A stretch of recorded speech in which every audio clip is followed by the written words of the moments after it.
Good afternoon, ladies and gentlemen. It's my pleasure to be here today to introduce a colleague with whom I have worked for nearly 38 years. Yes. So, nearly I said. I don't know whether only is the right word, but in any case. And again, like in some of the earlier instances, you may be wondering why I am introducing a serial breeder here, because Stefania is not here and she requested me to introduce the speaker, Belum Reddy, so I am here representing Stefania. But nonetheless, it gives me pleasure to do that job, having been associated with Belum for many years. And although I said I have known him for nearly 38 years, but he joined earlier to me in 74. I joined in 75, almost a year and 2 months later after him. Dr. Belum Reddy did his bachelor's in agriculture at that time APAU in Tirupati in 68, and then Master of Science at the Indian Agriculture Research Institute in New Delhi, 1970, and then he went to the US, where he worked for his PhD at the University of Minnesota, finished in 1974, and then soon after he came to ICRISAT to work. And I don't know, most people may not know, but originally he started as a pigeon pea breeder. I don't know how many know it. So he worked for almost 6 years, Belum? 4 years as a pigeon pea breeder, and he thought sorghum has much better height than pigeon pea. So he went and joined sorghum breeding after 4 years of work. But also to tell you that he was one of those people who identified genetic male sterility in pigeon pea. So the credit goes to Belum Reddy and the other Reddy, LJ Reddy. Yeah, so the two Reddys walked through the fields for I don't know how many months or years before they could find plants with male sterility. Of course, his career in sorghum breeding is quite well known, and he is well respected in the national program in Asia, but also in Africa, because of his contribution in terms of providing the parental material, not only for hybrids but even varieties which have been popular in both West Africa as well as in Eastern and Southern Africa. Many people believe that sorghum lines bred at ICRISAT, Patancheru are not adapted in West Africa, but there are quite a few varieties who have become popular in West Africa also. And Belum would today be giving his seminar, and he has chosen something which he tried to crack but not completely successful. So today he is going to give the status of the Postrainy season sorghum improvement and his thoughts for the future. Unfortunate that the few of the sorghum breeders are not here because they are in a hope meeting in Nairobi. But since it is being recorded, they can still hear his words of wisdom. Belum, go ahead. Thank you, Dr. Gowda, for those nice words. Good afternoon, ladies and gentlemen, those who are here and those virtually looking and seeing the seminar throughout the globe. There are two distinct adaptations in sorghum primarily throughout the globe. One is the rainy season, the other one is the post-rainy season. The rainy season is more common across the globe in different countries, whereas the post-rainy season adaptation is unique to India. So you may be wondering why ICRISAT being international organization, we are talking about the sorghum research for India. So we'll come to that. Before that, I just want to remind ourselves, we are working on IMOD, inclusive market oriented development, trying to enhance the participation of the farmers, smallholder farmers in markets through increasing the productivity and enhancing their participation in the markets and then reducing the risk to vulnerability. So the outline I chose, sorghum crop, both globally and Indian scenario, constraints for yield and adaptation. Then crop improvement research in terms of Indian program, we need to go through what they are doing and how different we are and how where is the overlap. So in ICRISAT, in fact, 15 years ago there was a project exclusively on post-rainy season. At that time, Dr. Biringer, Dr. Alagaswamy was there, but I was asked to lead that project for 2 years. So we had some results in that. Then, of course, last 5-6 years I have been working on the post-rainy season here at ICRISAT, primarily under the HOPE project funding support. In fact, 10 years back, soon after the Director General joined, under the leadership of Dr. Gowda, I was asked to speak on sorghum improvement to Indian scientists. So at that time we were working on only rainy season adaptation. So we talked about the trait-specific breeding approach and the progress in the material we developed for various insect pests and diseases, as well as the agronomic traits. So Dr. Gowda asked me, you are telling nearly 15-20 traits, and how would you see that in terms of budget constraints you would like to see a future sorghum program? Those days I remember I said it was spontaneous. I didn't think about earlier. It was spontaneous. I said, if I have got the money, if I am given the independence, I will put in 3 areas. One is sweet sorghum, grain, zinc and iron, and then post-rainy season sorghum. So thanks to ICRISAT management, and thanks God that we are now looking in these 3 areas. And of course, new science tools, and then impacts we got from HOPE project and the way forward. Next please. So coming to the global sorghum scenario, you could see here the area has come down globally from 43 million hectares to 41 million hectares. That was primarily because of the reduction in the area by 14%, and that reduction is primarily because of the reduction in the area in India by 15%. So contrary to Asia, the sorghum area has gone up in Eastern Southern Africa and then Western Central Africa by maximum area increase in Eastern Southern Africa. Of course, the productivity has gone up in all the 3 regions except in Western Central Africa where it is stagnant. And next slide please. And as you know that we have the program regionalized. We have the major hubs in Eastern Southern Africa and also Western Central Africa. They are expected to take care of the needs of the smallholder farmers in those 2 regions, whereas for Asia, ICRISAT Patancheru Center is expected to take care of the things within Asia.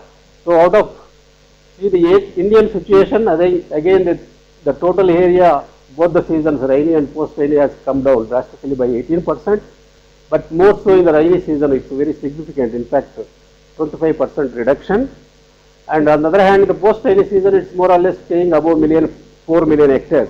So you could see nearly 25% higher area in the post-rainy season compared to the rainy season. Of course, the predominant region, Maharashtra, the sorghum belt, the reduction is much less in the recent years. So of course, the productivity has gone up in all the 3 major sorghum, post-rainy season sorghums growing states, more so in AP. This is primarily because the season is not really accurate, really strictly speaking post-rainy season. It's moggy season, and also there is some summer cultivation of the hybrids, so that is why the productivity is very high in the AP. Next please. So coming to the constraints, the researchers always try to don't look at the complex situation at a time. We always try to devise simple things and look one at a time, stepwise fashion. But when we put them all together, again it will become complex, and nonetheless we will get lost. But anyway, it's good that we understand these are the constraints. Shootfly, it's the Atrigona saccata, similar to housefly, lays eggs on the lower surface of the leaves, cigar-shaped eggs. The larvae crawls to the growing primordia and cuts it and causes the decay. You will have the dead heart. So as a result, in the early stage, the crop is vulnerable from anywhere 6 days after emergence to 25 days. And charcoal rot is due to fungus. It invades the roots and destroys the flowing system and causes what we call the lodging. As a result, you will have the reduced seed size and the reduced yield. And of course, in the recent years, we have got aphids because of the severity of the drought, and that what we are seeing because of the climate change. More than these biotic constraints in the post-rainy season, unlike in the rainy season, the abiotic constraints are more dominating in terms of deciding the adaptation and the yield level. One is of course the terminal drought, because we plant in October. At the end of the rainy season, the crop has to mature through the receding soil in the black soil. So progressively it experiences the severe moisture stress. And the photoperiod sensitivity, crop experiences through the growth the reduced day length and also the low temperatures. So by the time it reaches flowering, the temperatures drop anywhere between 12 to 15 degrees night.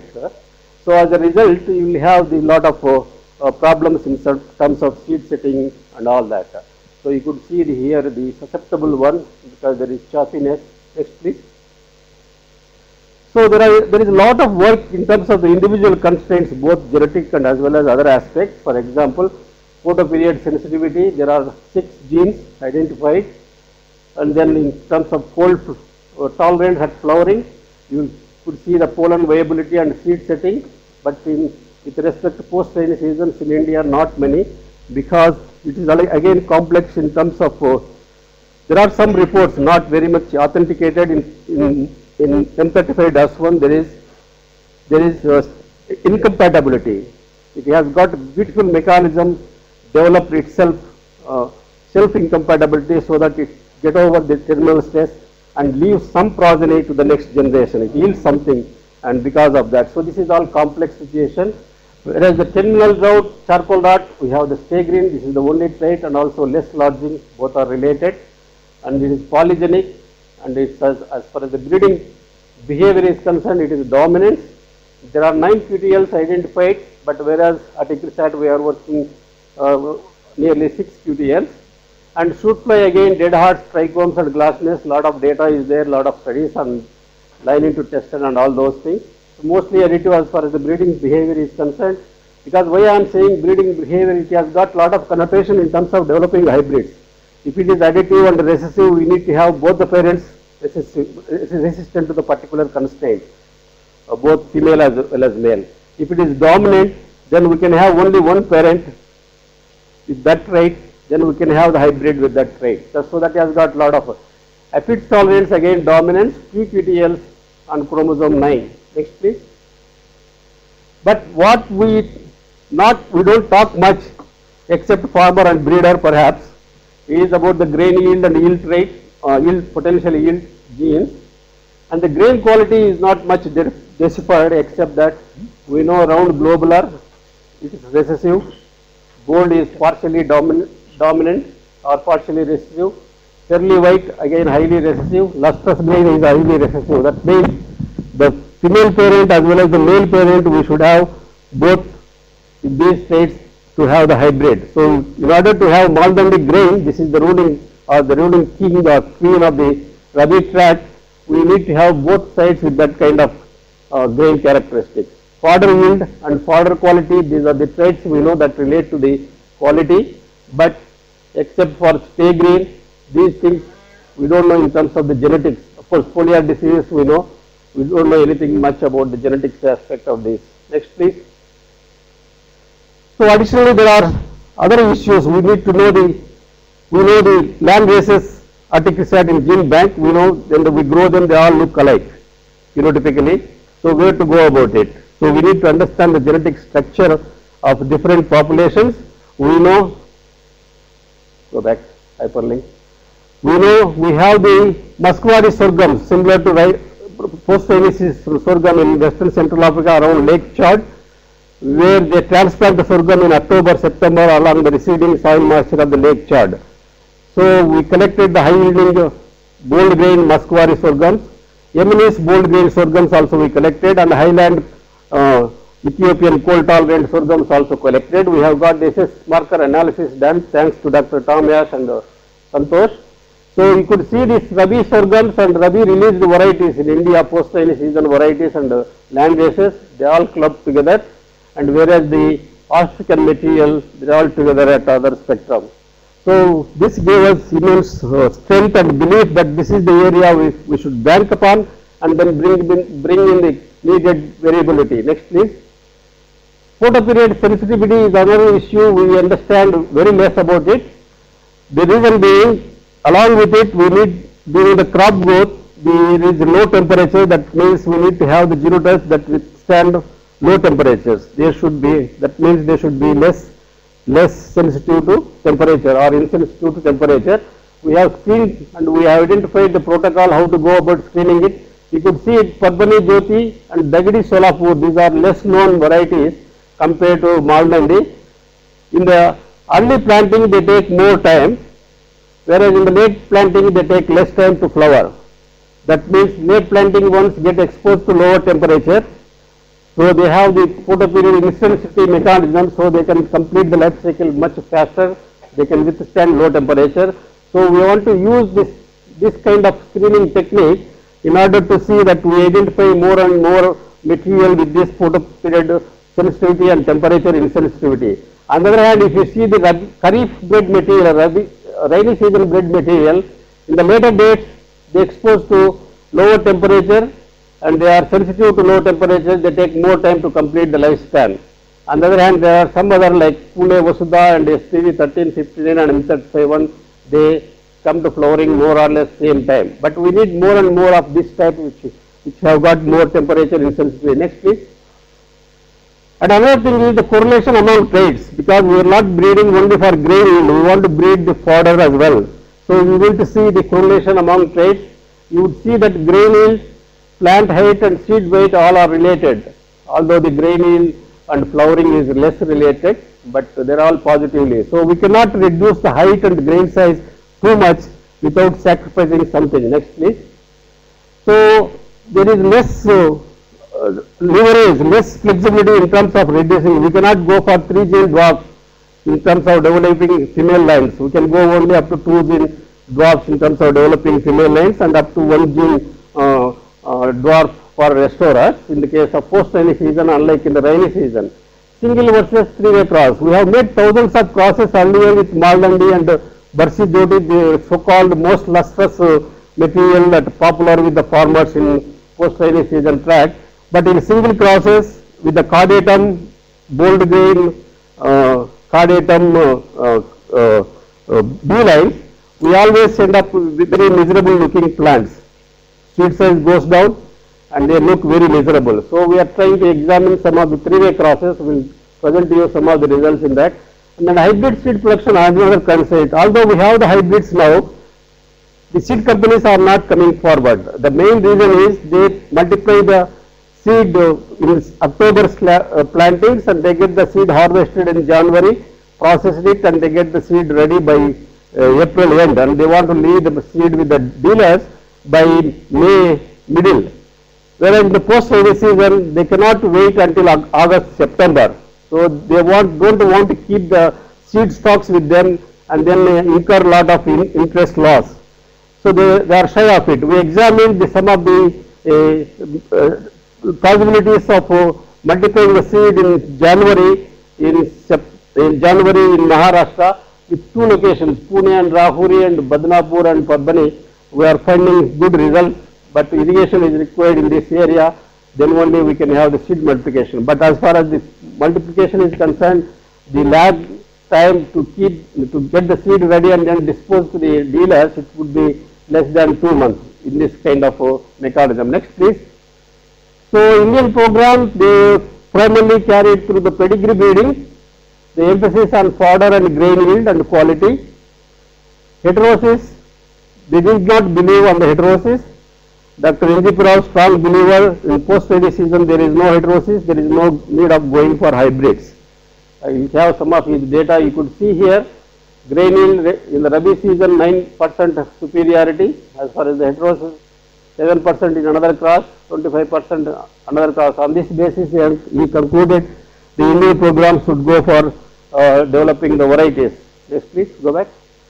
So varieties, you could see last 10 years, they have released these varieties, only 3-4 varieties. This one is our partnership variety with the Parbani, what they call Parbani Moti. It was released in 2005. This is a selection from the germplasm gene bank, and also it has got high sugar content, around 19%.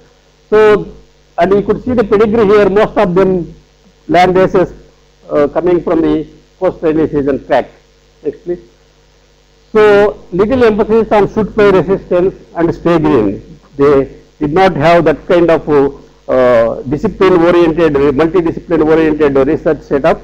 They were, in fact, we had better strength in that case, and in fact, they started copying our discipline-oriented collaborative techniques in them, in their research. So, as I said, we had 2 years stint earlier. What we found in that, in the case of shootfly, we thought that if we breed in the rainy season, it would be effective in the post-rainy season as far as the resistance is concerned. We found, to our surprise, it is not so. If you want to breed for shootfly resistance, you have to breed in the post-rainy season only. You cannot breed in the rainy season. You could see here the trichomes, the material we breed in the rainy season, the trichomes much less compared to the rainy season. On the other hand, material we bred for post-rainy season, the trichomes are high in the post-rainy season compared to the rainy season. So we mean, whereas the glossiness is more stable across the seasons, but as far as the trichome concerned, they are temperature sensitive. Shootfly resistance, as I said, recessive and stay green dominant. That means here we need to have both the parents resistant to have the hybrid resistant, stay green of course with one parent. And we found male style cytoplasm more susceptible to shootfly compared to the maintainer cytoplasm. And among four cytoplasm, male style cytoplasm who have A1, A2, A3, A4, A4 is going to be more resistant compared to other cytoplasm. We found lot of variability for restoration among the land races and the released varieties. In fact, it is a reservoir for restoration. We can select both maintainers as well as the restorers in the land races and the improved released varieties. And we found when we rainy season improved Caudatum based female when crossed with the post rainy season land based pollinators, we found more heterosis, whereas if we cross with durra by durra, we did not find any heterosis. This is expected. So heterosis is for grain yield is very high in our trials. I summarized for nearly 13 trials in normal dates and 5 trials in the late third. You could see 64% and 48% as far as the heterosis for grain yield is concerned. And of course, compared to varieties improvement compared to Maldandi, whereas if you go through the hybrid route, then we can in fact have the good excitement in terms of the improving the chai yield. Next please. But what happens when you use the land-based pollinator? The hybrids mimic suppose if we have the restorer from Maldandi, we have in fact 2-3 restorers identified for Maldandi. The hybrid looks like Maldandi, but the grain is dull. Grain size goes down, and depending on the beak on the female side, the grain has got the beak, so it's not acceptable. Next please. So therefore we concluded based on the previous work, female needs to be diversified for grain quality, number one, and then shootfly resistance. Unless we have, then we will not have. On the restorer side, we can capitalize the land races and the improved varieties released for post rainy season, and that they will have more or less some level of shootfly resistance. So we need not bother on the restorer side too much, but on the female side, if we want to go for a hybrid route, and this is the only way we can do immediately. So So, and our ICRISAT policy is to develop intermediate products and give them to national program, both private and public sector, and we want to capitalize them to transfer our material to the farmers. So, this is the same approach we can follow based on the results we got now. So, as far as the breeding approach at ICRISAT concerned, selection among the available male steriles and restorers and germplasm exploitation, and there are again two routes, as I said, involving the African material as well as involving the Indian material in three-way crosses. So, pedigree is the major one, but again we are using the population approach involving male sterile genetic recessive male sterile gene. I will come to that. And then conventional breeding and then integrating with marker assisted back cross breeding with respect to Shootfly and stay green. Next please. So, you could see we had lot of material, established material and characterized and all that. When we looked at that post-rainy season Shootfly resistant material, we have 27, 3 and all that. Then we found they are all small grain and dull color, so not good. In the case of post-rainy season, high yielding material we have, again small to medium.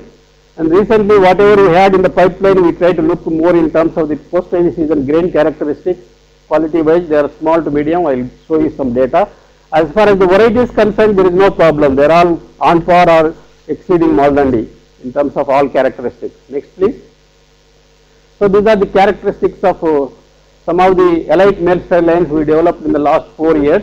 You could see none of them is lustrous, and you could see the grain size is less compared to the check we have here. Even in fact, we ICSD 52, Maldandi comes around 3 grams per 100 grain, and in terms of the grain yield also they are better off, but in terms of the grain characteristics, quality characteristics, they are nowhere nearer. Next please.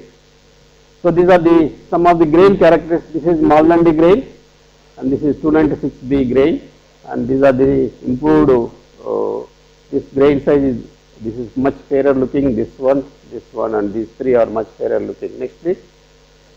Among the restorers, as I said, we can select from the Landraces, and we looked at individual plant test crosses among the released varieties, and we found when we had test cross examined in this variety, all of them showed B reaction. In this also all showed B reaction, whereas Gidda Maldandi, CSV 18 or SP 1411, they all behaved as restorers, whereas in these three varieties they are segregating. So, we can select both B lines, R lines, and we can convert some of them into male sterile lines, but they are very tall, but they are useful in terms of fodder program. Next please.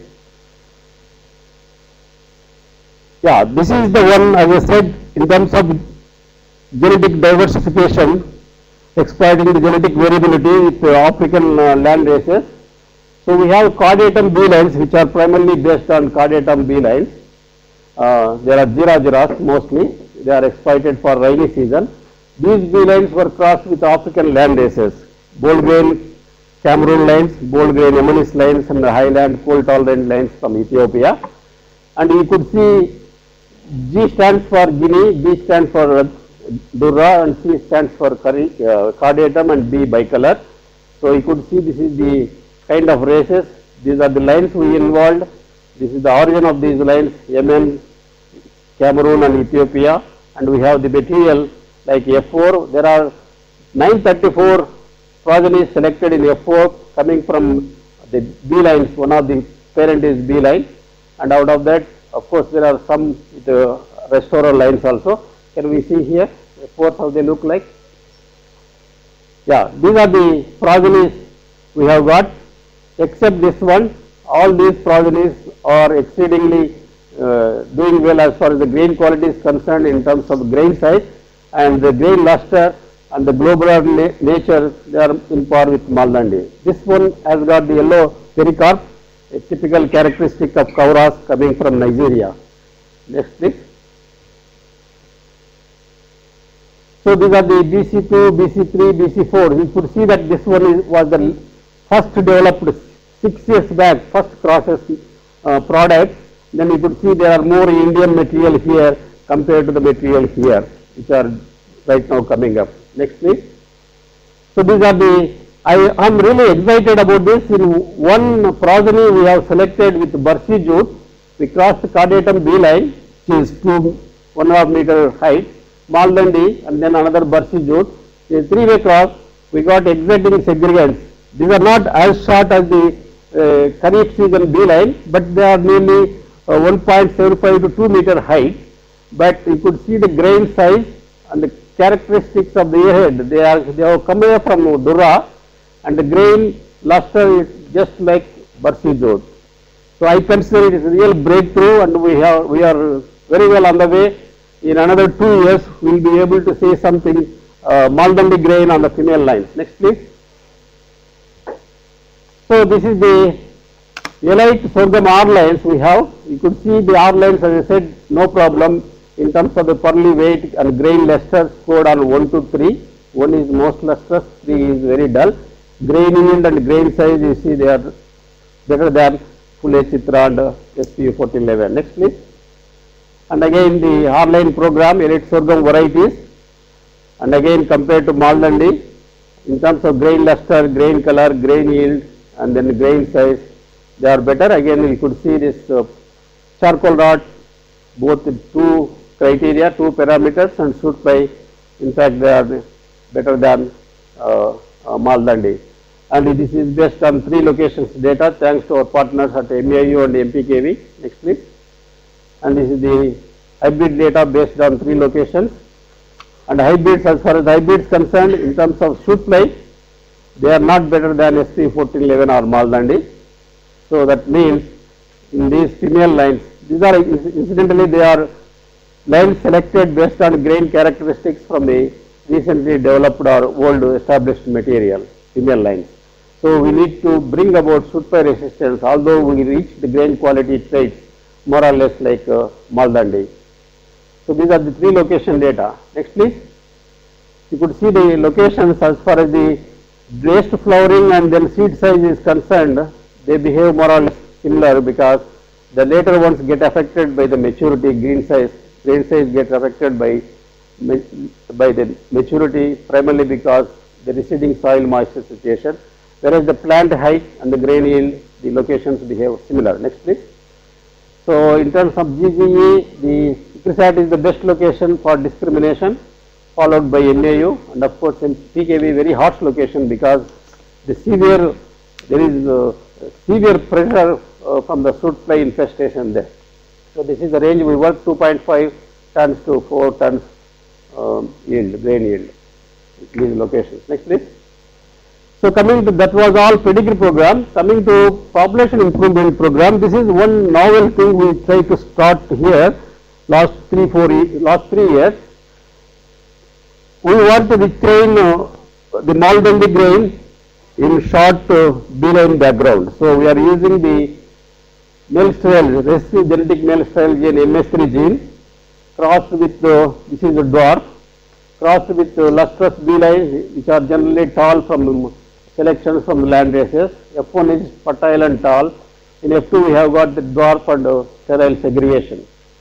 So we select here dwarf and steriles and back cross to the respective Landrace. And then go to BC1 F2, we do it same thing again.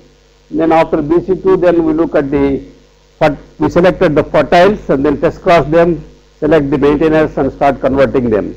So by the end of second back cross, we hope we will be retaining all the grain characteristics of the Landraces in dwarf background and with maintainer genes. So we will convert them.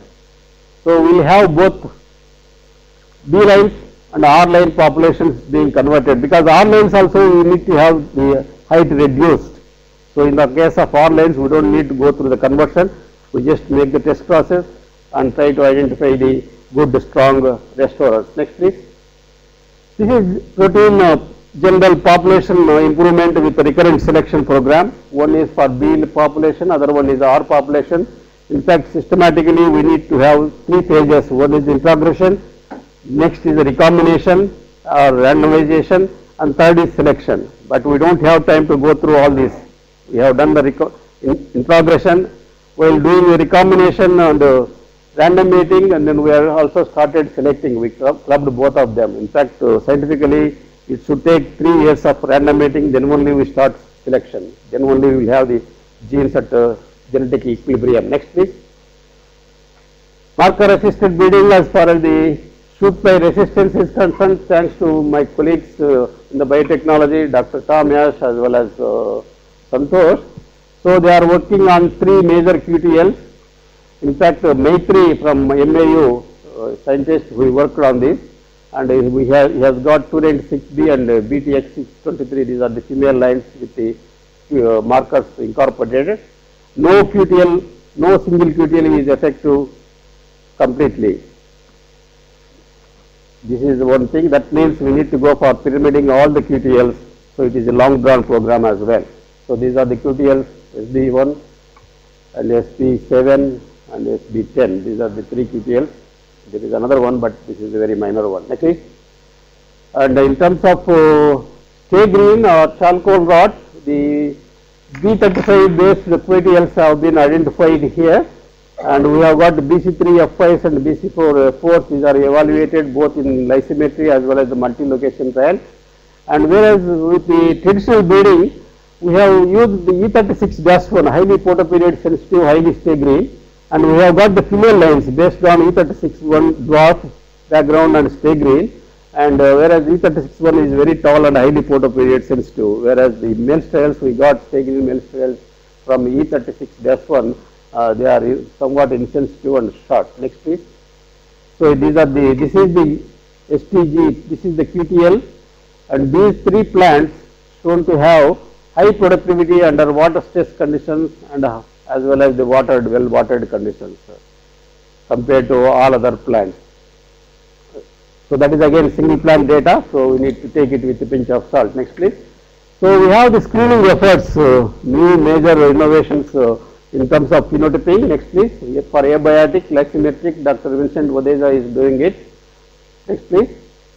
And you could see S35 and R16 they have compared. In fact, nearly 250 germplasm lines he has screened for total water extraction as well as the transpiration efficiency. For single plant, S35 took nearly about 13 and a half liters per plant, whereas R16 took nearly more than 14 liters per plant. Whereas the transpiration efficiency, you could see for R16 is very low, whereas S35 is high. In fact, S35 has come from E35-1, the earliest one, Ethiopian sorghum, Caudatum from Gadambalia region. We exploited that very much, and S35 one has been released for drought conditions in Western Central Africa, particularly in Cameroon and Nigeria. And this is also called ICSV 111. Next please. And with respect to screening technique, my friend Dr. Sharma is doing, and he didn't have this good screening technique earlier. He has perfected it under O project.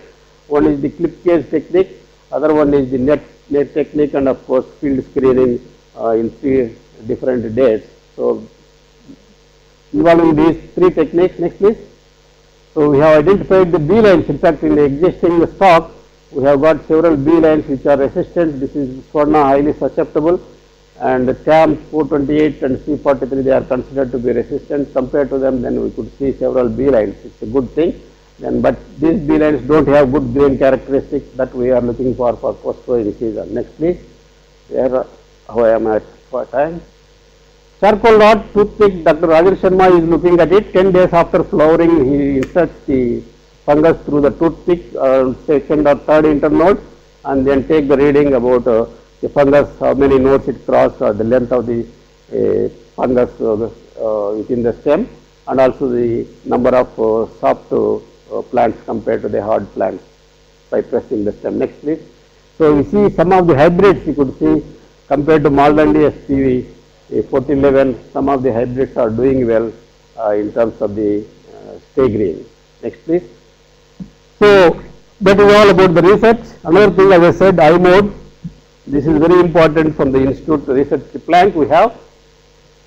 We worked with the sorghum heartland Maharashtra scientists, and nearly 33,000 farmers were involved for 4 years, and we could see the products in terms of the varieties and the technologies we try to implement with the farmers in the farmers field. That has given nearly 40% superiority in terms of the grain yield compared to the local practices. In terms of fodder, 29% superiority compared to the locals. So, next please. Yeah, this has become a lead story of CJIR system, consortium news. They have featured it, the findings on the effect of impacts of the improved technology and improved varieties in Maharashtra and Poli areas. And this is the lead story again with respect to ICRISAT happening. Next please.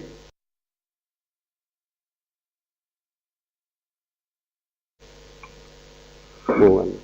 So this is all research. In summary, I am really excited in terms of the breakthrough we got trying to get the Barshizoot, the most lustrous post-rainy season variety we have at hand, and we have got the B-line background, the several segments, and also we have got the high bolding, bold grain dwarf B-line background segregants from the African material, and we have now some of the varieties, some of the restaurant lines, high yielding and hybrids also, but that is not the end of story.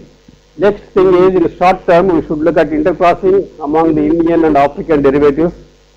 We should continue male sterile gene mediated backcross breeding for developing the female lines, particularly converting the post-rainy season lines. We need to give more emphasis on stay green, because from the point of drought and the climate change, more and more we will have the severe droughts, but with a caveat that if you go more emphasis, if you give more emphasis on the stay green, then there will be penalty for yield also. There is a resistance for yield also. For example, B35, it is highly stay green and dwarf, but in terms of yield, it resists the yield also. So we need to balance these things. We need to bring about the awareness about hybrids use for post-rainy season and their seed production. And more importantly, we should go back to the database management. We have to preserve all this data. We have AgroBase. We started working on AgroBase. Now we have got integrated breeding platform again. So we are in two minds which way we need to put the eggs. And last 2 days back, we have meeting with Tushar, then and Dinakaran, who has been exposed to the training and IBP. They both feel that perhaps we should go for IBP, primarily because there is no money involved. But later on, Tushar told that as of now, yes, but later on they are going to charge, because who is going to maintain IBP platform if not improve it? So both involves money. So the institute has to make a decision. We should go for AgroBase or IBP. Next, please. And the medium term, this grain quality is important, as I said, and grain yield. And we have the latest techniques. We have Dr. Punaram, got training, and we got good expertise in using GBS, and we should capitalize on that. I have developed the material, F3 material, and that material I have left with Santosh. So we should move on quickly on this area, try to capitalize on the new technology. And again, we have to integrate this marker-assisted selection, Shootfly, stay green, and aphids along with the main breeding process. And in terms of long-term integration of alleles for zinc and iron, I would like to see Rabi sorghums as of now, because of the bold grain, they have less grain, zinc and iron compared to the rainy season sorghum. I would like to see the Rabi sorghum cultivars also should have high grain and zinc, and also stock sugars also we like to see. We want to see all the three programs merged into one in terms of the post-rainy season operation. And it should give Maldandi grain, high yield, and give good quality fodder, and it should have good micronutrients, good levels of micronutrients. And as I see here, excuse me, with the improved technologies, we should be, Rabi season, as I said, so far I thought it is a single adaptation. It is not. Depending on the soil depth, we can map out the moisture zones, map out the moisture zones in Rabi tract, and then we start looking at the designer crops breeding. So this is, next please. So this is what I have to share with you, but a lot of people in fact helped me to come to bring this level of, to bring the story to this level, particularly farmers of India, and second our partners both from DSR, MAU, MPKV, Tamil Nadu and Angro and then Dharwad, and our donors in particular Bill and Melinda Gates Foundation. This project would not have come this level but for the funding support we have got from Bill and Melinda Gates Foundation, and also the support we are getting from the Sorghum Hybrid Parents Research Consortium and the whole sorghum team who are behind this project, and including ICR and CJR. Now this has become the backbone of the CJR crop research program on Dryland. So we adopted the complete post-rainy season as a main plant, and also integrated breeding platform we are contributing in terms of data management, and also challenge genome challenge program all contributed to this to bring this level. Next please. I want to dedicate this seminar to my beloved leader and visionary Dr. William Dar, for he has given me 7 years of extra life after superannuation, and he has given ICRISAT also life. He made the ICRISAT along with team members more vibrant. Next please. Thank you all for your attention, for time you have spared, and I thank all those who are looking at this, my presentation virtually from other places. Thank you all.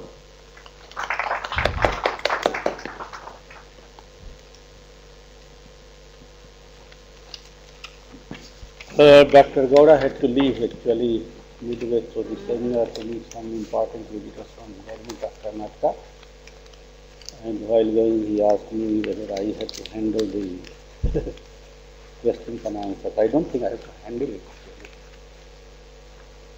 This has been definitely the very impressive and very extensive coverage of the post-rainy sorghum research at ICRISAT. I am pretty sure there might be some critical questions from the audience. Belum will take up those questions.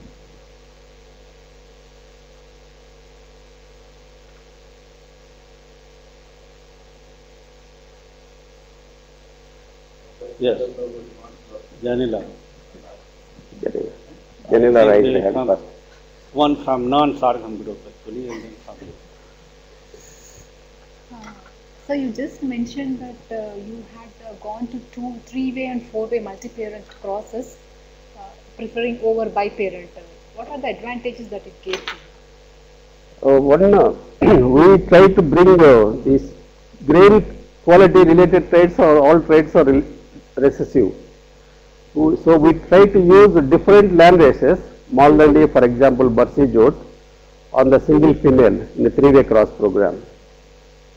So we have Caudatum base and the durra base coming twice. So nearly 75% from durra and 25% from Caudatum.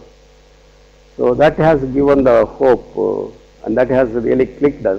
I mean, I did not foresee it when I made it, but I thought it should click, because earlier we made single crosses involving dwarf B-line Caudatum based and then durras land races, but it never went through. In fact, when we tried to convert the photoperiod sensitive sorghums, the Guineas and then durras into photo-insensitive dwarf background, at that time Dr. Dewitt was the director, and in fact Dr. Vaidya was in charge of that conversion program, and we took him one day to field and showed him the dwarf converted ones. He said, plough the field, I don't want to see them. They are looking very lean, thin and 2-3 grains on the earhead. So that happens with Maldandi also. Thousands of people tried, with millions of crosses who must have made, but somehow we are lucky enough to get some of the progenies with such exciting kind of segregation.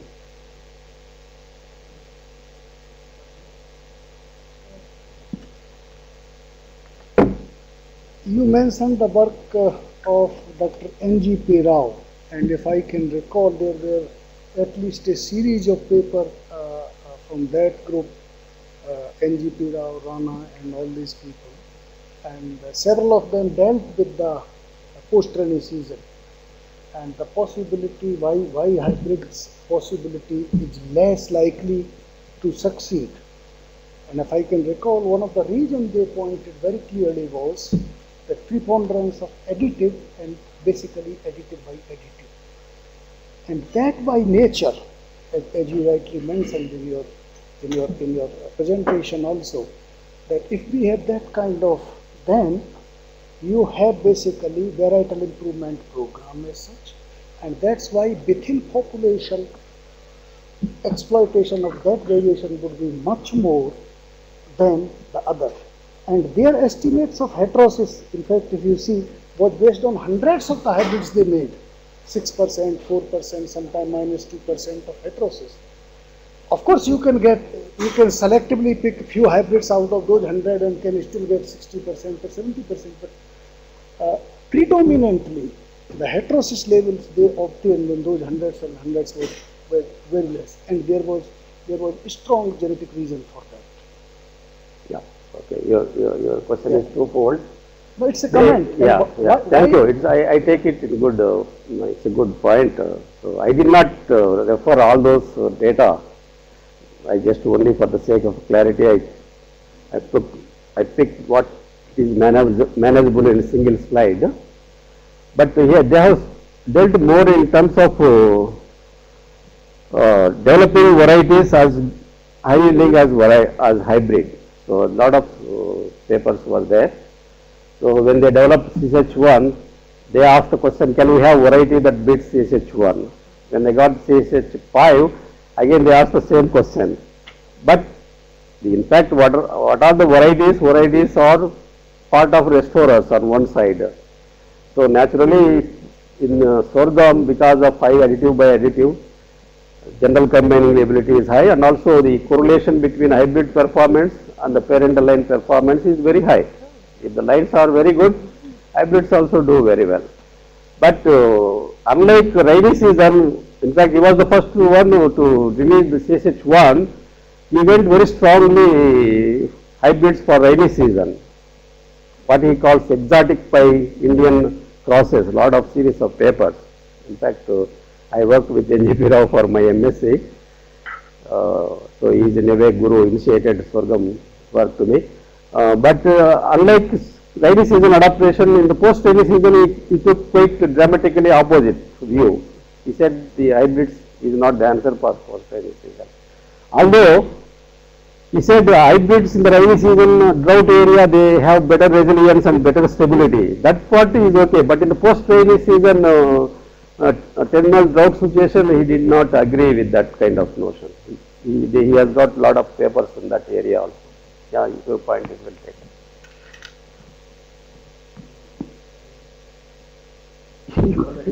You are working for 30 years, still you want to ask the question?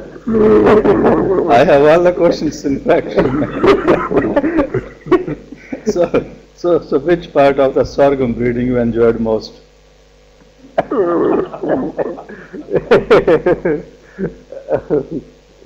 Well, all parts. Because at one time I worked with all physiologists, entomologists and pathologists. Nearly 12, 13 traits we handle, you remember? Huh? No, as a breeder I have to love all the traits. In fact, yeah. Until I got these segregates, I was very... What I meant was, yes, what yes. is the most productive part of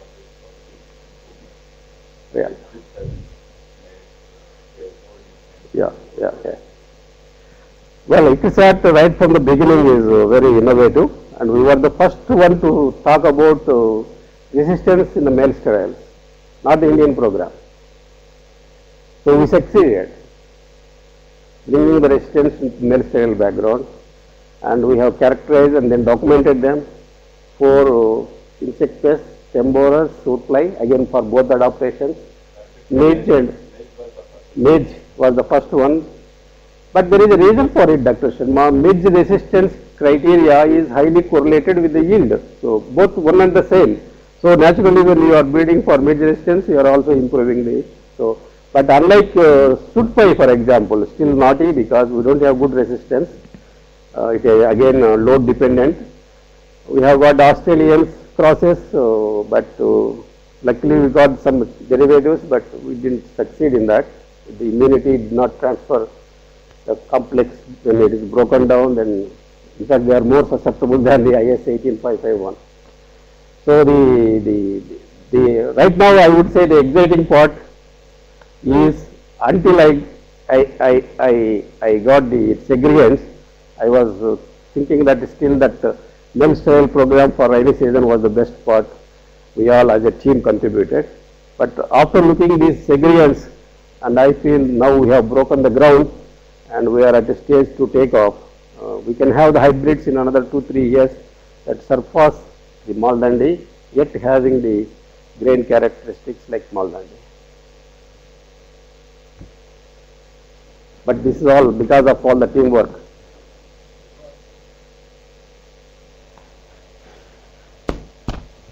Thanks for the nice presentation. I really enjoyed it. I am not asking a question, but I would like to have your message. How we extend the gains we made in the state of Maharashtra through HOPE project in other Rabi growing regions like Magi region in Andhra Pradesh and Rabi belt in Karnataka. Yeah, this is simple. After working with the HOPE project, I think we have got a model.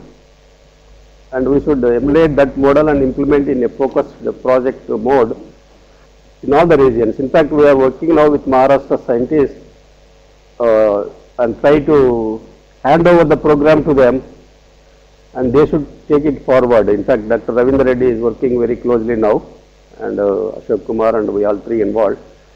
So it really works unless you take a clustered approach and a focused area, and if you saturate that area with the improved varieties and the technologies, and then naturally other farmers will look around and they emulate it. So that is the approach. We like to have similar approach, like for example now we got hold of the Speaker of Andhra Pradesh Assembly, and if they give the funding, then we like to do the same thing in rice fallow sorghums throughout Andhra Pradesh, wherever the rice is cultivated. So it's a good approach, but you have to work very hard with the partners. ICRISAT alone can't do it, and we have got excellent partners from Maharashtra, and they have taken the load, real load, I tell you. We are just only giving the directions here and there and all that, but they have taken the complete load. Unfortunately, both the leaders from MAB, MPKV, one leader got transferred, a new person has come only today or yesterday he has taken over. Another leader who has been helping from Rahul at MPKV, he got sick, he got serious heart problem now. They are not allowing even the cell phone to talk to him. So we have to go and then again rebuild, reconnect with the new people. So the partnership, building the partners, we should spend a lot of time, cultivate them, then only we can move our products to the farmers.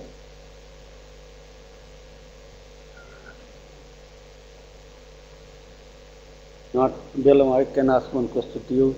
Sure. You always ask. Are you proposing any approach regarding the gene pool formation in sorghum? Well, gene pool, I don't know. I feel it is a kind of lazy man approach. Heterotic gene pools, not at this stage, because we need to have real variability first, then only we can think of putting the material separate. And in fact, in sorghum, because of high additivity, Dr. Upadhyay may comment on this, we have varieties as high yielding as hybrids because of high additivity and additive by additive gene action.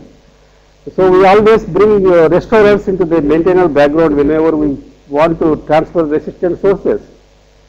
So keeping these heterotic pools separate as of now, it's not practical.